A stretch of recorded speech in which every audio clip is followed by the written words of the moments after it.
मुझे भारतीय जनता पार्टी के लोग बाजार में जब निकलता हूँ मुझे कहते हैं जी अब क्या होगा, प्रॉपर्टी टैक्स का क्या होगा, अब प्रॉपर्टी टैक्स का क्या होगा।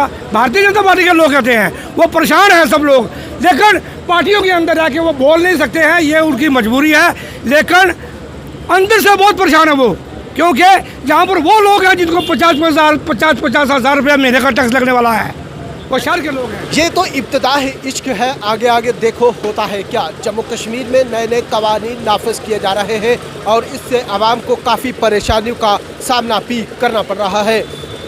जहाँ पे आज राजौरी की बात करें तो राजौरी में आज कांग्रेस लीडरान के साथ साथ दीगर कई रहनुमा यहाँ पे एहतजाज जो है वो प्रॉपर्टी टैक्स के खिलाफ कर रहे हैं।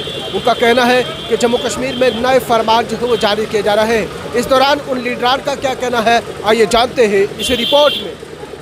कि हम जितने भी काउंसलर थे उनकी तरफ से यह प्रोटेस्ट रखा गया है जो कि हमें प्रॉपर्टी टैक्स लगाया जा रहा है। मैं आपको बताना चाहता हूं कि सबसे पहले जीएसटी लगी तब हम खामोश रहे, उसके बाद नोटबंदी हुई तब हम खामोश रहे, उसके बाद किसान का कानून बना उस पर भी हम खामोश रहे, उसके बाद अब देखा होगा कि प्रॉपर्टी टैक्स भी इन्होंने लगाना शुरू कर दिया।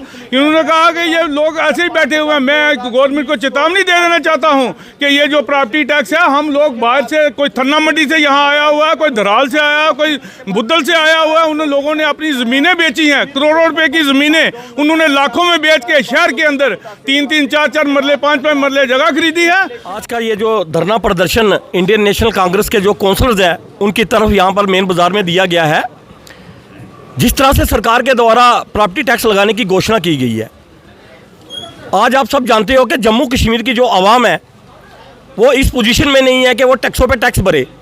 किस तरह से जम्मू कश्मीर के लोग कितनी बार उजड़े, आज़ादी से लेकर आज तक जम्मू कश्मीर के लोग कई बार उजड़े, कई बार बसे। किस तरह से यहाँ पर नेचुरल कैलामिटी हुई, लोगों की ज़मीनें बर्बाद हो गई, घर तबाह हो गए। उसके बाद नोटबंदी हुई, जीएसटी लाया गया, उसके बाद कोविड पैंडेमिक में कितनी लोगों को मार झेलनी पड़ी, कितना लोगों का कारोबार डिस्टर्ब हुआ। तो सोते हैं तो सुबह नया ऑर्डर आ जाता है।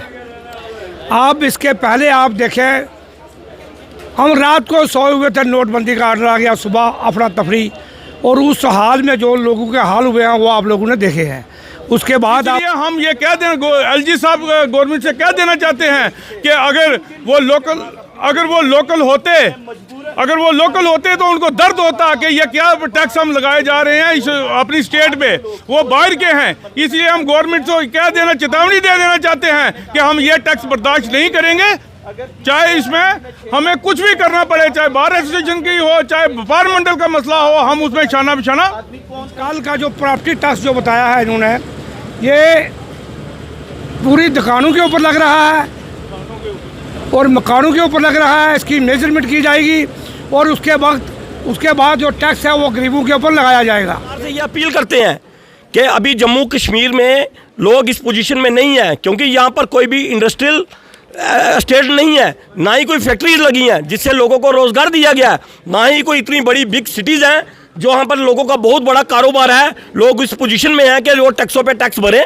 हम सरकार को ये अपील करते हैं कि ये जो प्रॉपर्टी टैक्स लगाने की घोषणा की गई है, जो 1 अप्रैल से लागू किया जाएगा, उस पर ध्यान दीजिए। हम लोग यहाँ पर टैक्स नहीं लगने देंगे। अगर ज़बरदस्ती यहाँ पर टैक्स लगाने की घोषणा की गई तो हम लोग सड़कों पर उतरेंगे। इंडियन नेशनल कांग्रेस का बच्चा सिटीजन्स, व्यापार मंडल के लोग, बार एसोसिएशन के लोग, हम बहुत बड़े प्रदर्शन करेंगे।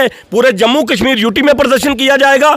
इसलिए सरकार को यह समझना चाहिए कि जम्मू में हालात को देखते हुए टैक्स नहीं लगाया जाए, इस पर ध्यान दिया जाए। पहले यहाँ पर सेटअप खोले जाएँ, इंडस्ट्री लगाई जाए, फैक्ट्री लगाई जाए, लोगों को रोज़गार दिया जाए, उसके बाद ये चीज़ें लगाने की एक अनुमति दी जाए और लगाने की घोषणा की जाए। किसी की बाप की जागीर नहीं है, ये आज़ाद हिंदुस्तान है, ये जमहूरियत है। मैं बयान दे रहा हूँ, जिसको हिम्मत है वो मुझे आके पूछ ले।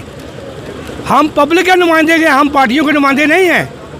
आज प्रॉपर्टी टैक्स के ऊपर इतने लोग परेशान हैं। इस टैक्स के अंदर सब लोग लिपेट के अंदर हैं, चाहे वो अमीर आदमी है वो भी लिपेट के अंदर है, चाहे वो गरीब है वो भी लिपेट के अंदर है, चाहे वो दुकानदार है, चाहे वो मकान वाला है, सब लिपेट के अंदर है। अब ये देखें, ये टैक्स लगाने के बाद 20-20 हज़ार रुपया टैक्स बनेगा, 30-30 हज़ार रुपया टैक्स बनेगा, 15-15 हज़ार रुपया टैक्स बनेगा। जिस किस्म की प्रॉपर्टी है उस प्रॉपर्टी के मुताबिक टैक्स बनेगा। ये लोग कहाँ जाएंगे?